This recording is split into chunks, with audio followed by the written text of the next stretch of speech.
I think it's official. I think we are live now. Welcome everyone to our special long weekend Friday edition of Live at the Hive. You have Courtney with you here, and I'm co-hosting with Matt. And April. And you may notice that Dan is missing from our group today. He is out in the middle of Algonquin, probably with a fishing rod and some Jaeger, so hopefully he's having a good time. And don't worry, Dan, we did it. We live streamed without you. Matt's helping us on the production end today, and yeah, we have a very special episode for you guys. We are celebrating kind of Digital Agency Day, basically. For those of you who don't know and aren't in the marketing space, Monday, May 21st is Digital Agency Day, and a lot of the large companies that we work with and things like that tend to celebrate it. HubSpot and Digital Marketer in particular usually host a day of free webinars that we can all attend and learn lots specifically about the agency side of marketing. Agency is a bit different from in-house. You work with a lot of people, a lot of different clients in different industries, and yeah, we get asked a lot of questions about a lot of different things, the whole spectrum of marketing. So that's what kind of inspired this special live Q&A edition of Live at the Hive for you guys. So as we celebrate being an agency and being digital marketers, we just want to give you guys a chance to ask questions. We've been collecting some questions. We're also going to answer some of the classics that I think anyone as a marketer or agency side has definitely heard once or twice. So yeah, thank you for tuning in, everybody. And if you do have a question for us, please drop it in the comments and we will answer it right here now. And also just another little freebie for you all is we will be posting in the comments a link to a free guide for you all. This is episode 28 now. 28, yeah, of our 27? Okay, so substantial number of episodes. We've been doing this since the end of October, early November last year. So we've had quite a few marketing tips we've given out over the past like 6 months or so. And we've taken kind of the best that we thought and put it into a little guide for you all. So feel free, there's no email required, no anything. The link is there for you all. You can just download and look through it and just help and just have some of those tactics and ideas if you're looking for how to improve your marketing strategy. Definitely. Yeah.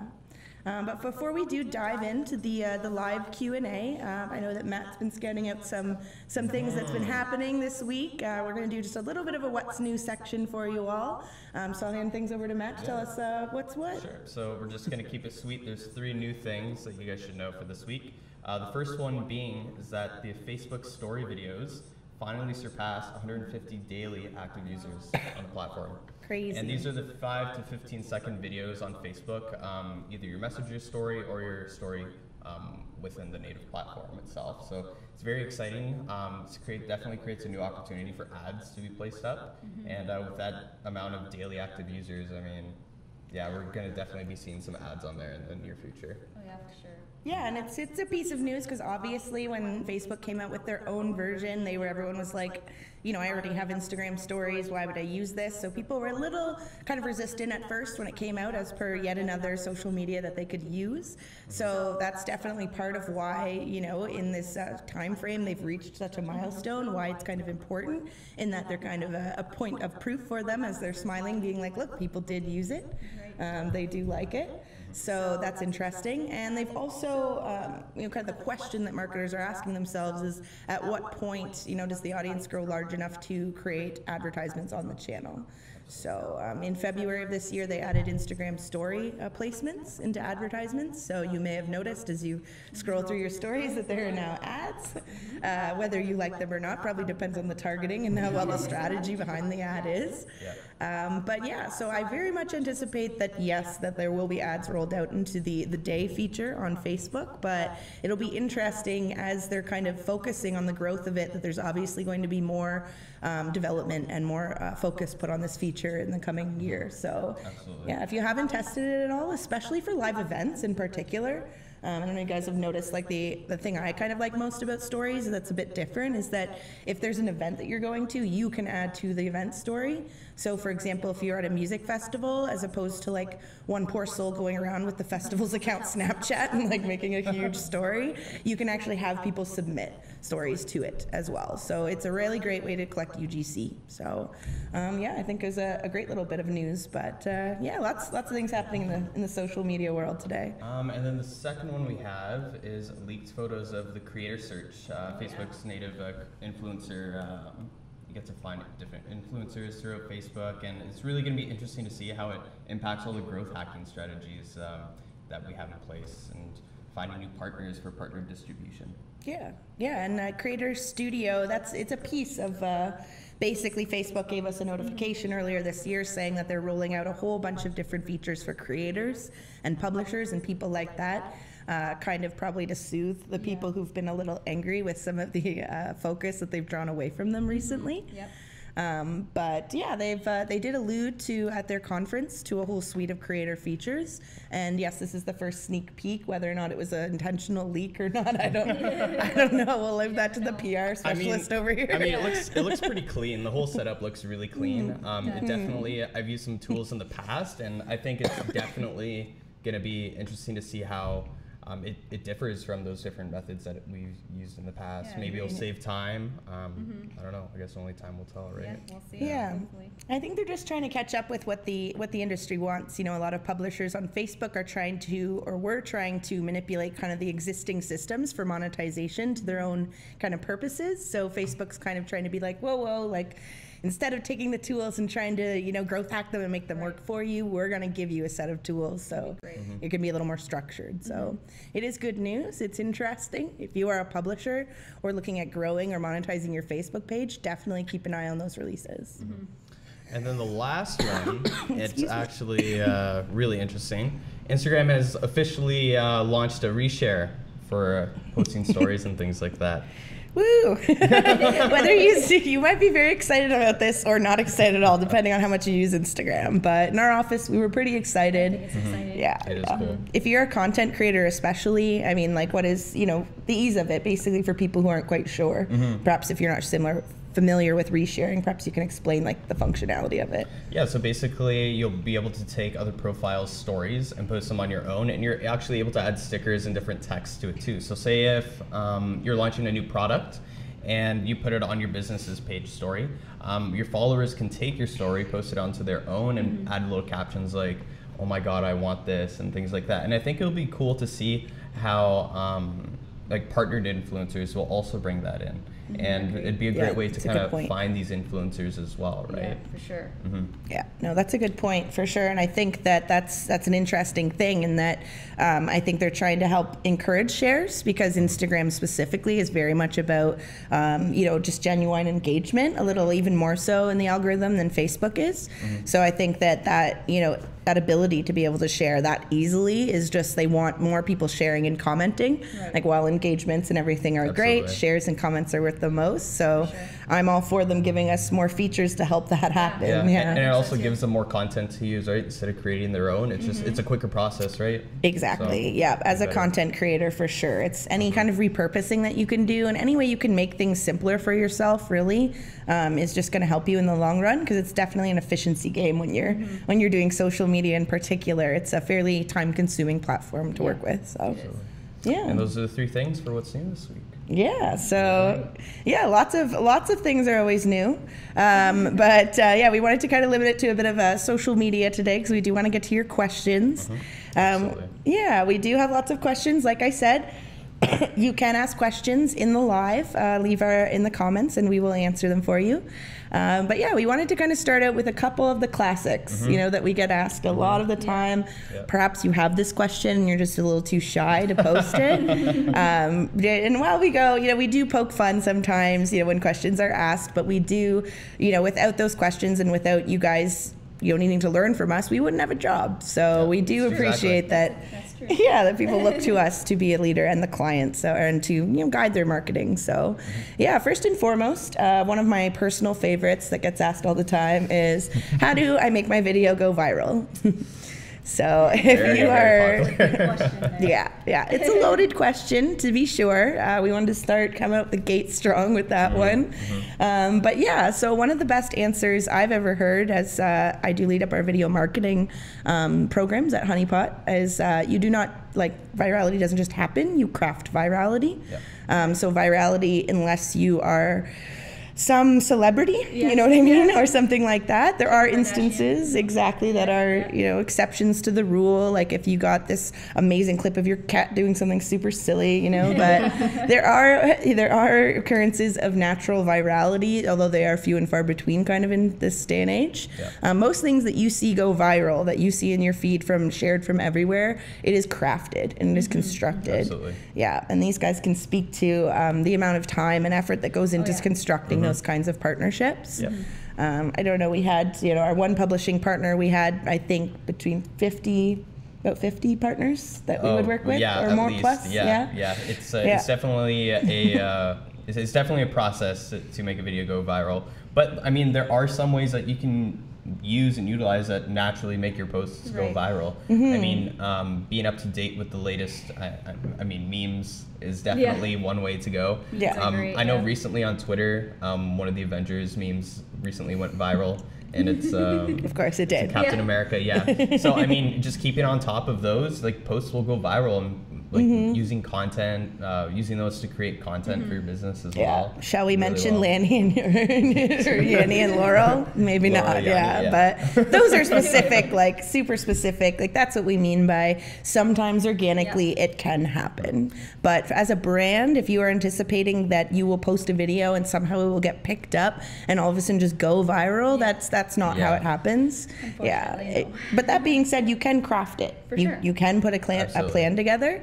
But keep in mind, like, what is virality, you know, to you and to your page.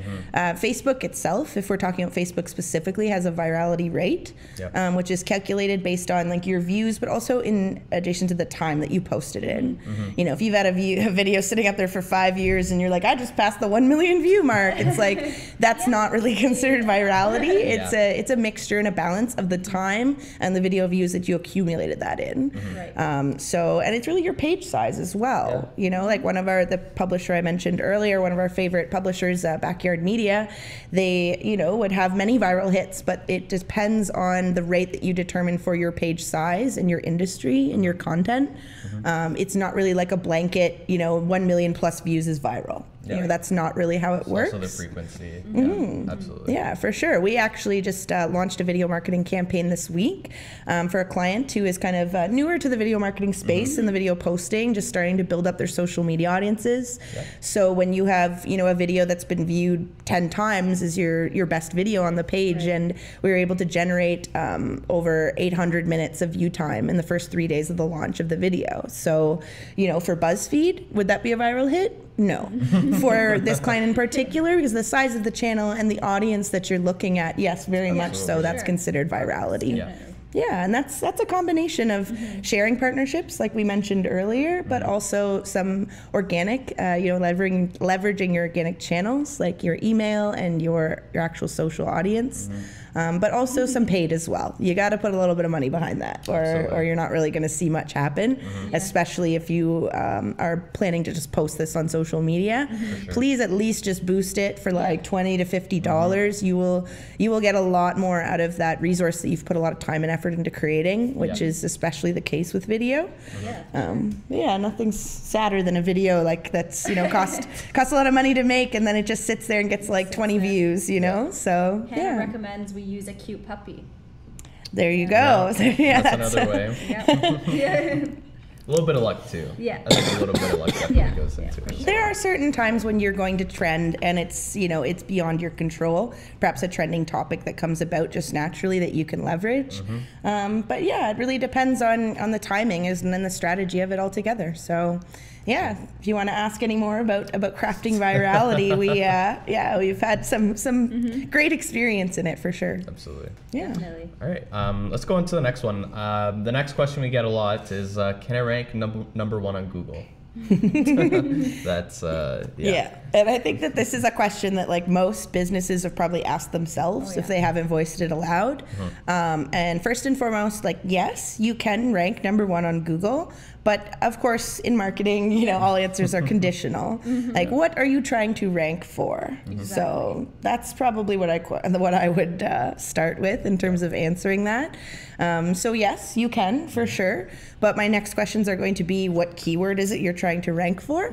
For example, are you, a sports entertainment site trying to rank for the keyword NFL? Because that's probably not going to happen unless you're like ESPN or something like that. But if you are trying to rank for something per se, your branded keyword, like the name of your company, for example, that is 100% possible, and it probably should be a goal of your presence for sure.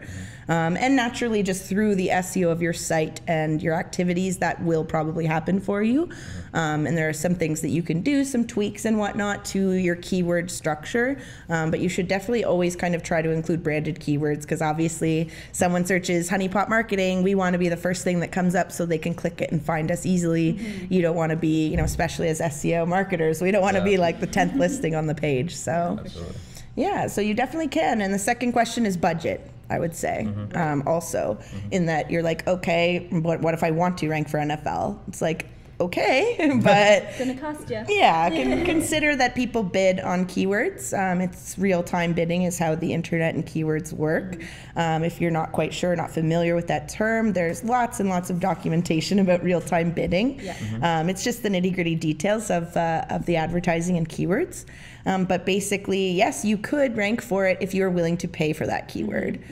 So something as strong as that could be upwards of like $20 to pay for that keyword just to show up, as opposed to another lesser keyword that's perhaps longer tail that could be, like 1/100th of that price. So yeah, definitely something to consider. I don't think you should not shoot to be number one. No. Obviously, that is a great goal to have. Sure. I think it's just how you're going to get there and in what time. So yeah. Awesome. All right, on to the next one. Where should I build my website? So I know sometimes we put out the answer like WordPress, Squarespace, Wix, Shopify, customize it yourself. I mean, where should people build their website? What do you think, April? Our website builder over there.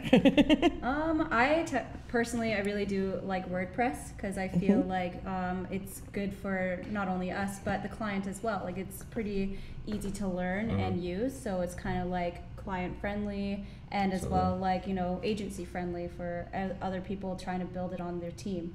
So I really like WordPress, just as a personal preference. Yeah, the rest of them would probably agree with you, with like 80% of sites run on WordPress. So that's probably a fairly safe assumption. Yeah, and especially as a marketer, I think a lot of marketers enjoy the functionality of it too. Have you worked with Squarespace or Wix at all before? I've dabbled in Wix like a little bit. I haven't gone too far in depth with it so far, but so far like the pages that I've seen built on it, they actually look really nice, and they do have some cool advertising too with a lot of the influencers and things like that. So. Wix is pretty cool.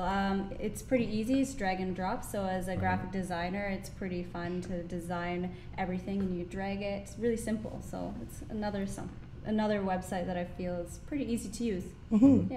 Yeah, and we do try to stay kind of agnostic, as we say here at Honeypot, when it comes to our tools. We do use upwards of like 200 tools in the office, everything from website building to social media management to finance, everything. So there are a lot of tools out there, but I think really at the end of the day, it's what is your website going to do for you?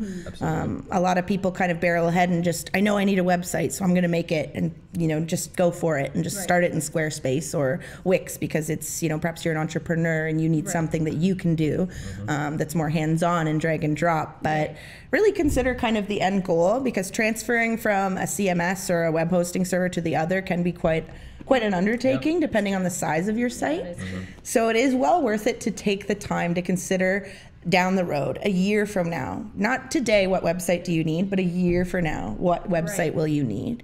And especially if you're in any sort of e-commerce space, or if you need any sort of like advanced functionality to your site, like for example, a booking software, like if you are booking tickets or things like that, definitely start looking into options like Shopify. We are a Shopify partner, and we do work fairly closely with them. They're right down the street from us, and you may see them on the live coming up next month. But yeah, they there. It's a great site for e-commerce. And yeah, there's lots of options out there. Obviously, WordPress, so well known and so large that it integrates with almost everything out there. That's great. I would just caution only Wix and Squarespace, caution it just to certain, like definitely if you're an enterprise or a medium business, small businesses, it can be perfect. If you have a side hustle, that is the ideal. You know, if you are a photographer by night or a freelancer or something like that, that's what it's really truly meant for. Right. But you will find as a digital marketer that there is some limitations to the functionality. I've built many sites on Squarespace, and the integrations and things like that will require a bit of hacking, so to speak, and the infamous no membership feature and things like that. But yeah, really just consider, like, I like them all. They all have good things about themselves, but it's what do you need your website to do for you? So, yeah. Sure. Yeah, for sure. All right. To go on, how do I choose my social media channel? What social media channels should I maybe look for or stay away from, etc.? Yeah, so I think we know. I'm going to say in terms of which ones to stay away from. Yeah. We all, but yeah, no, more so Reddit. I've had extensive experiences with Reddit, and it's definitely the least forgiving of all the social media platforms. Sure. But yeah, we give. I don't know. What would you say, April? Which one's your favorite to recommend? I do. I have to recommend Facebook, obviously. Yeah, just go to Facebook. No, Yeah. Simon. No bias there at all. No, of Team course Facebook not. over here. Yeah. This is kind of not anything to do with Andrew. More context on that, No later. bias. Yeah, no bias, but Facebook over here. Yeah, what about you, Matt? I work on Twitter a lot, and I've seen a lot of things on Twitter grow recently. New implementations like their media library and things like that. Advertising as well, it still works really well. So I'm gonna have to say Twitter. I mean, you can do a lot on Twitter. Things go viral, I find, on Twitter a lot quicker than on Facebook. It does. You know, and you can get content that's catered towards your business as well. I mean, you can go for trending hashtags in the United States and different countries, but after a while, Twitter picks up like catered hashtags to you, your business, what your audience likes as well. So I think, especially for a business as well, it's great to have, Twitter's great for that 1v1 communication. You know what I mean? A lot of the times, whether good or bad, you will see customers going on Twitter and interacting with the business. And I think on Twitter too, like, you have a little bit more like leeway on how you want to interact with your customers, like Wendy's or Moon Pie and things like that. Having a little bit of like an undertone sass really kind like of makes those everyday posts just go a little bit further, you know, and generate a little bit more engagement. So I love Twitter. Yeah, I definitely recommend Twitter for sure. Cool. Yeah, I find it's like unique from the others slightly in just that the frequency is higher, and just the way in which it's used and the more conversational nature of it. Yeah, I find because of the high frequency of Twitter, it is kind of the epitome of the conversation on social, you know. And personally, as a content marketer, like I've found, and in PR as well, you find opportunities that you wouldn't normally have in the traditional space. You know, people that you can, journalists and things like that you can tweet with and connect with. So it's really great for even networking, like in a digital sense. Oh, for sure. But yeah, we do. I work with we work with the Chamber of Commerce here in KW, and we do some instructional series for them on social media marketing. And that's actually one of the questions I get asked the most when I do these courses is, how do I choose? You know, between Instagram and so Facebook, Twitter, everything. You know, we're listing the main ones, but there are actually like many social media platforms out there. For example, like industry-specific ones like Twitch, if you're in gaming at all. So when you are looking at them, one thing to keep in mind is, yes, social media can be time-consuming. I think we all attest to that. It definitely involves the legwork and commitment and consistency, probably more so than any other channel. But at the same time, that's why I would recommend picking. You know, unless you are a large company, you will not have the luxury of doing everything. So we've worked with companies in the past where they have literally had the full spectrum of accounts, from a Facebook group to a YouTube channel that's very active. But most companies, I like to recommend just starting with like 2. Like just 2 channels. You can always build and add more channels after the fact. Expand. Exactly, and it really depends on what industry you're in. Exactly. Yeah. Like what your audience or customers will most likely engage more with. So for example, if you're a restaurant, Instagram, 100% like posting Definitely. pictures of new dishes that you're sending out, action throughout the restaurant throughout the week. I mean, Instagram would probably be my number one for restaurants, but if you're a like journalist or if you're a freelancer, Twitter is also probably the first place that you should be creating an account at. No, For sure. definitely. Yeah, and it really matters with, and who is your audience? Are you B2C? Are you B2B? I would probably, there'd be very rare instances in which I wouldn't recommend LinkedIn for a B2B client. If you are B2B, definitely have a LinkedIn presence, even if it's only just like once in a while. Please just at least have a presence on there. But yeah, I think that even to the restaurant example, Pinterest as well. I think a lot of people tend to overlook Pinterest because they're like, oh yeah, that thing. And it's actually still very large and very well used. It's just that when these platforms first come out, everyone goes on it and tries it, and then it just shows to work for certain industries. So yes, anything visual, beautifully plated food, beautiful visuals, recipes, things like that would work very well. We work with a wedding venue client specifically who drives a lot of traffic to their site from Pinterest. Just in different like lookbooks and ideas and things like that is all still very much popular and consumed on the internet. So yeah, don't consider Pinterest out just because you might not use it on day to day in your own life. But definitely, consider, like we always say, where are your customers and what are your resources? Maybe ideally you would love to be on all 5, but you do have to consider the time and that it does take to do it properly. There's nothing worse than like a company that has like 7 social media accounts, but the last time they posted was like 6 months ago. That's really actually shooting yourself in the foot. Yeah, really. Yeah, consider the social proof of someone on Facebook searching for you and finding an inactive page.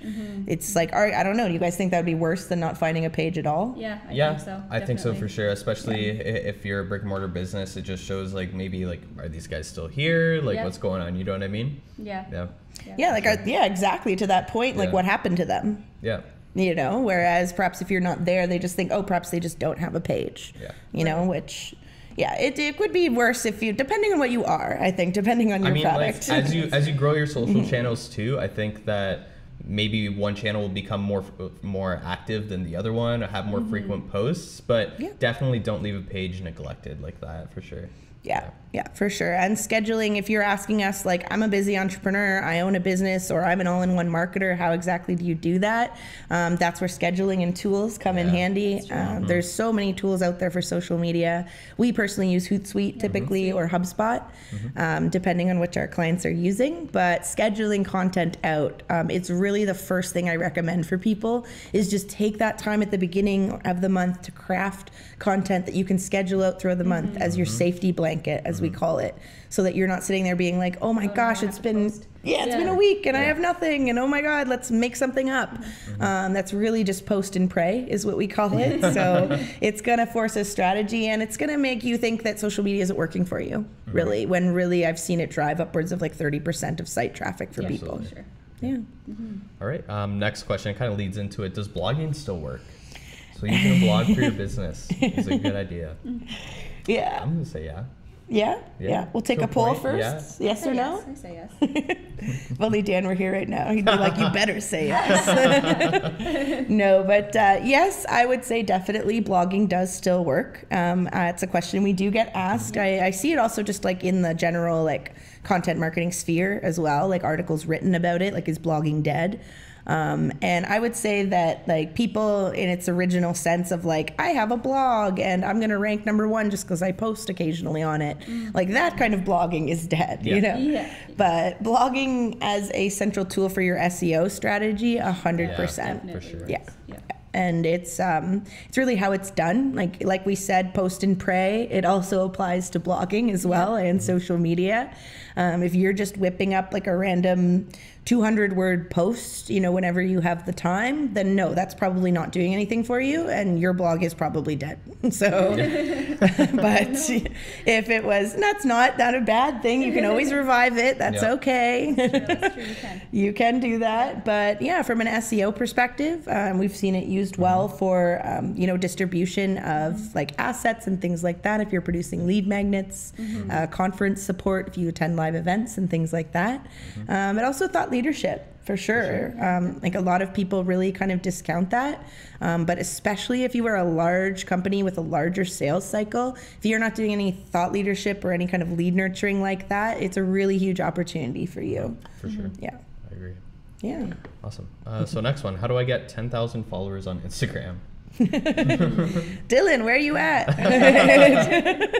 This is our intern turned part-time digital marketer Dylan has his own Instagram presence, and we're always hassling him about how did you get those followers, Dylan? So he'll drop a link to his personal story for you guys. I'm just kidding, Dylan. But yeah, we do get asked this question and insert anything for Instagram. How do I get this many followers on Twitter, on Instagram, on Facebook, on you name it? Yeah. Once you have the presence, you are posting consistently, people tend to come back and are like, okay, I got 1 like on my last post. Like, how do you actually build that audience?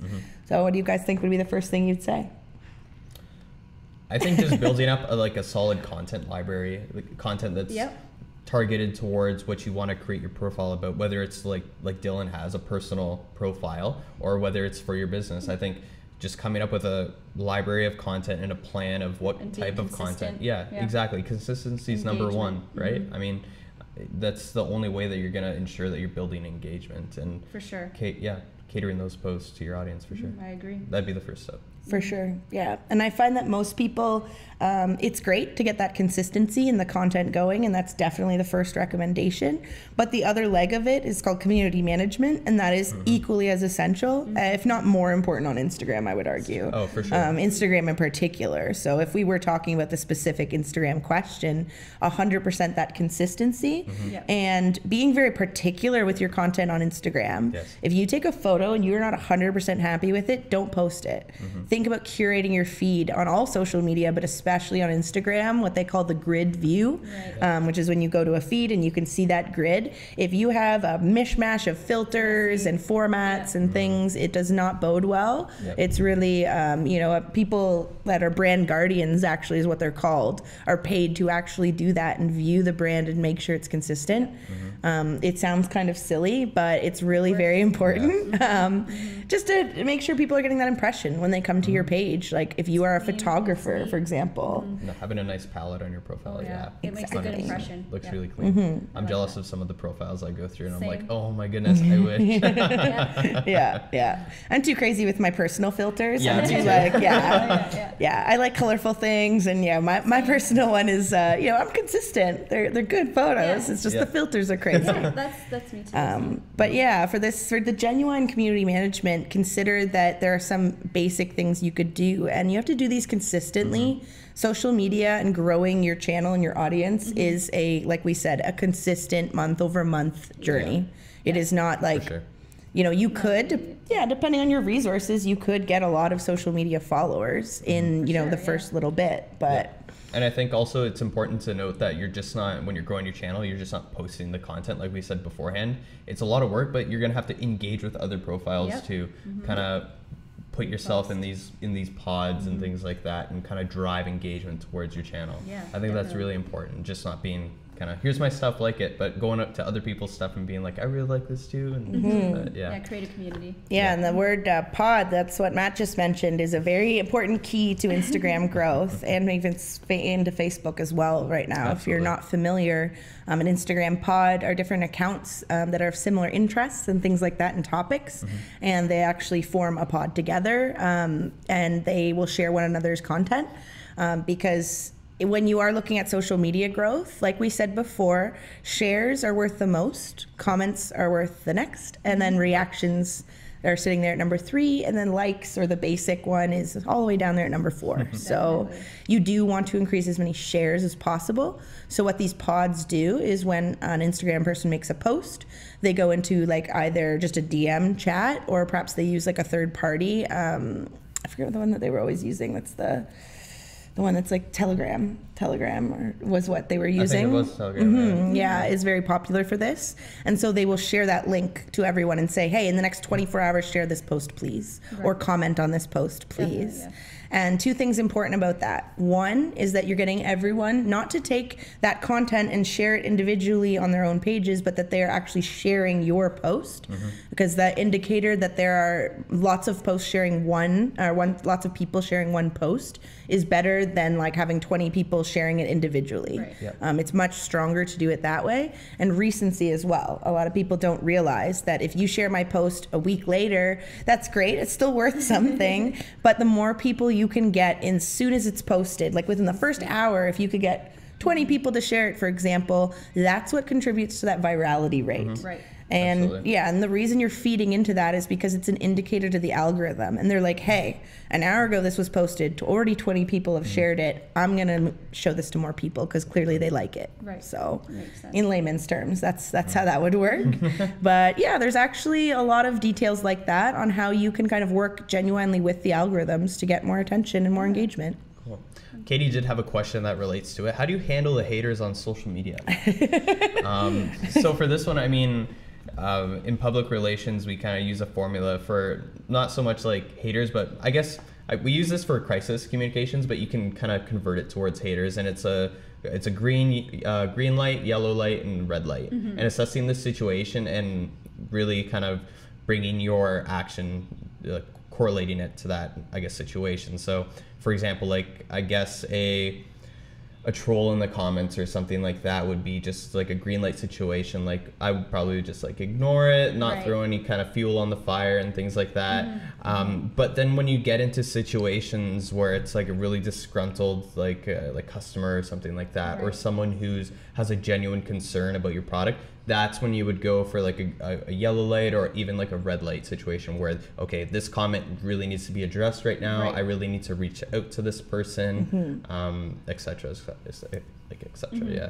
For really. sure. Yeah. And to Matt's point, like if it is just like a comment, if it is not hate speech, basically is our rule of thumb. If someone has put like straight up like commented like in hate speech on your page, yeah, please feel free to like reply to them and just say like we have zero tolerance for this and ban them and block them from your page. That is like a best practice that we do, and by all means in that scenario, yes, ban the person and block them or delete the comment.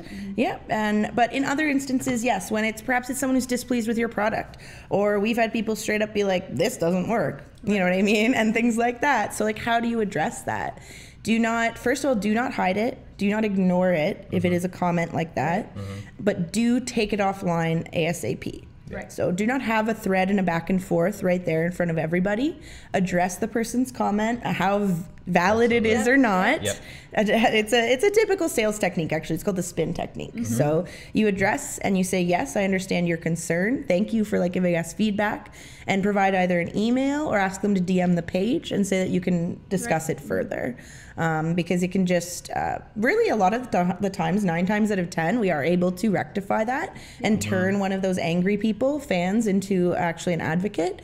And we've actually had that happen many times before. They just want to be acknowledged a lot of the time. So please, whatever you do, even if it's a super difficult question to answer, because perhaps it's like a red tape thing you're not allowed to talk about or whatever, just don't ignore it and don't delete it or hide it.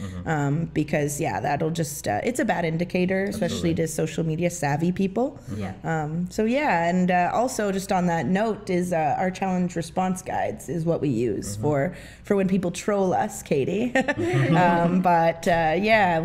all use a challenge response guide in which, you can imagine you would get asked very similar questions a lot of the time.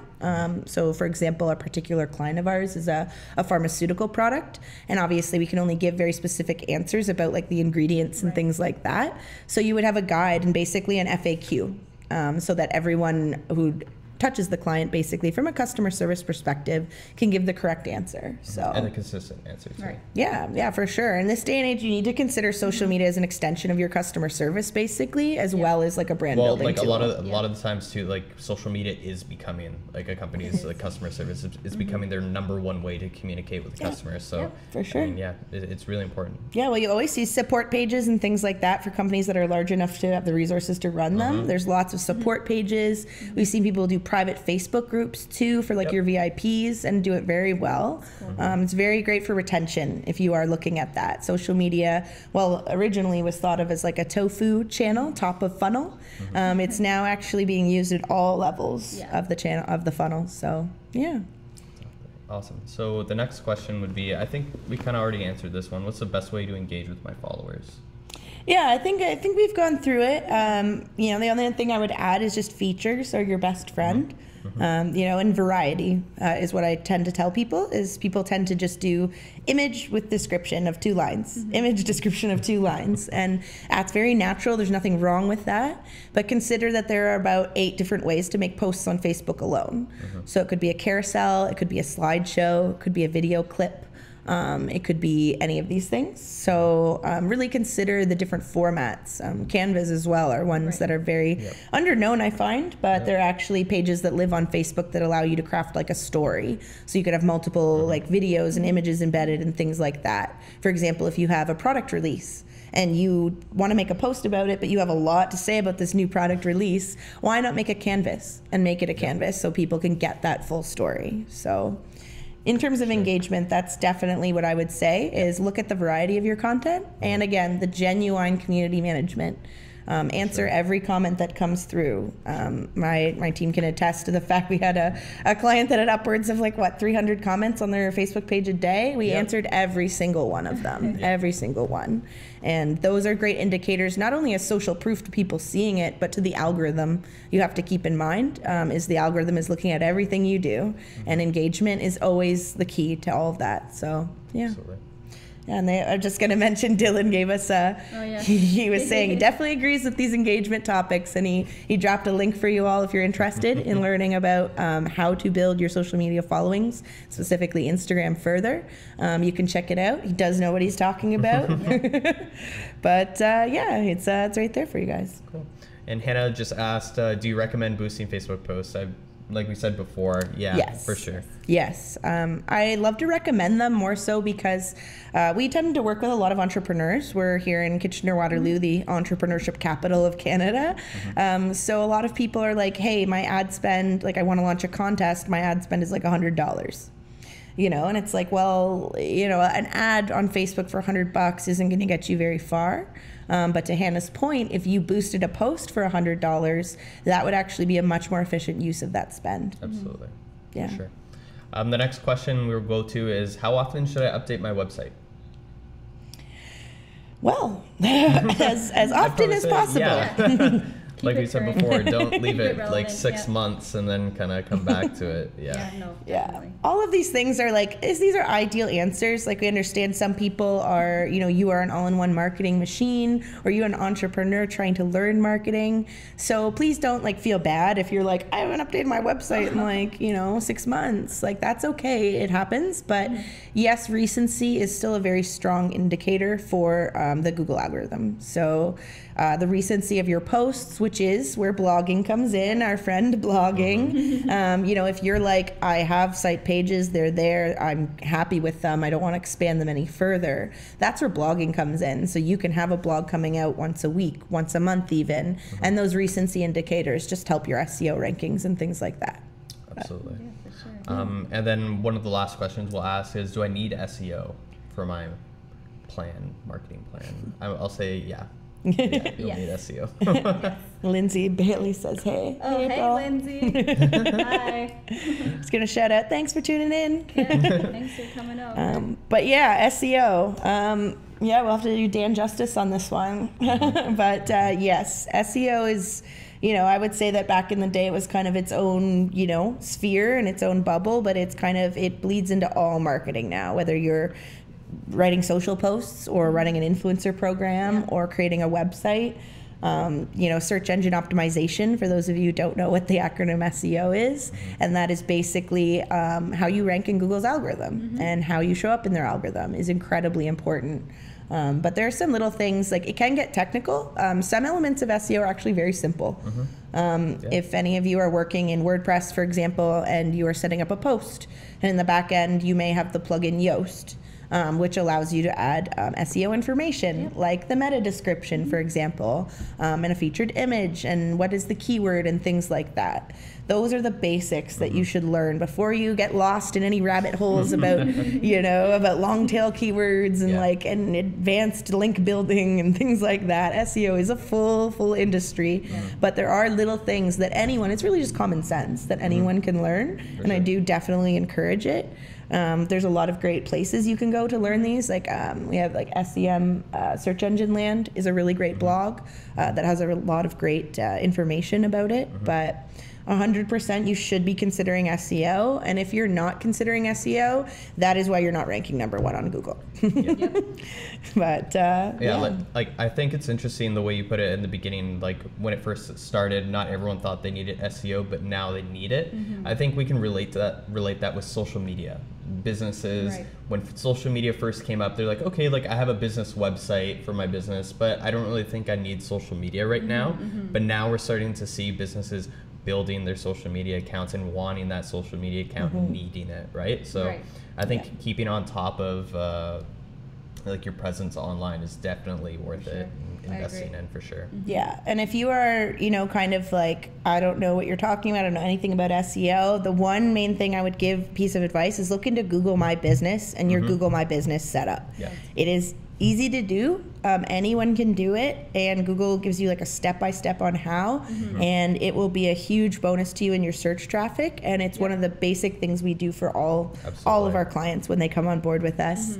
And if you're not sure what Google My Business is, if you've ever searched a company and you have that little block that comes up that's the map and their name and perhaps other details about them, hours, etc., that is Google My Business. That is what generates it, and it can really help your search engine presence even if you aren't quite there yet and ready for an SEO program undertaking. But yeah, Alex just asked us, what are some key indicators of good SEO?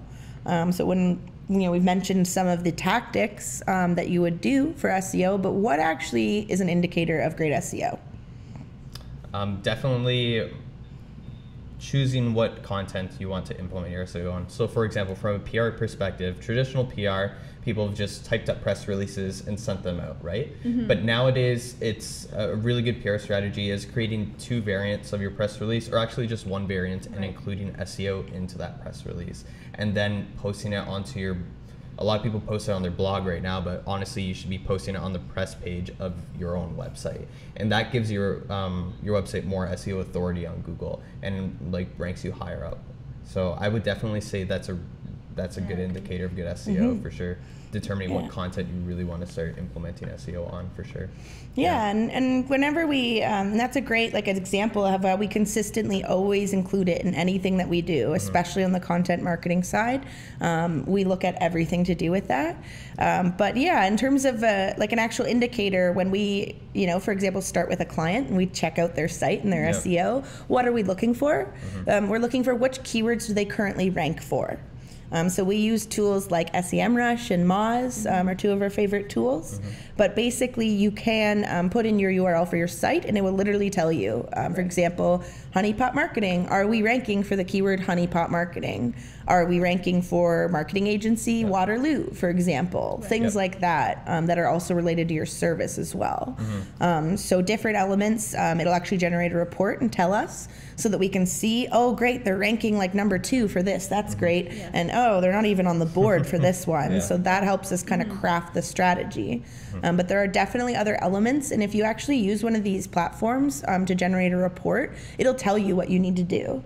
And then you can either use that as your priority list for what you need to learn, or perhaps if you're I just can't do this and I need a professional to do it, it's the perfect thing to hand off someone like us that we can look at it and be all right, we know how to fix this. So for example, a brand new site would have very few links linking to it.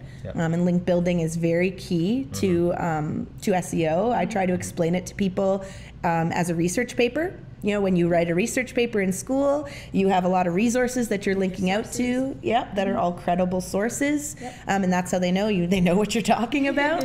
Same thing, imagine that online, right? If there's a lot of other sites that are very credible linking to us, saying these people know marketing, that's going to be a good indicator to Google and our credibility. So building up links and things like that, which can be done through social media, for example.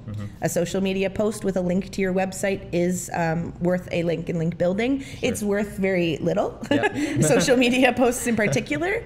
But for example, if a very highly credible site, like I don't know, like any of these sites fellow sites that we work with, for example, HubSpot on their blog, if they were to link out to us, they're a very credible site, very well known in the industry, that would be a link that would be worth a lot to us. So yeah, that's those are some of the basic indicators. It does get more complicated than that. Definitely. Like we did have a question about site load time as well. And when you do rank and things like that, that is an indicator as well, is like the functionality of your site.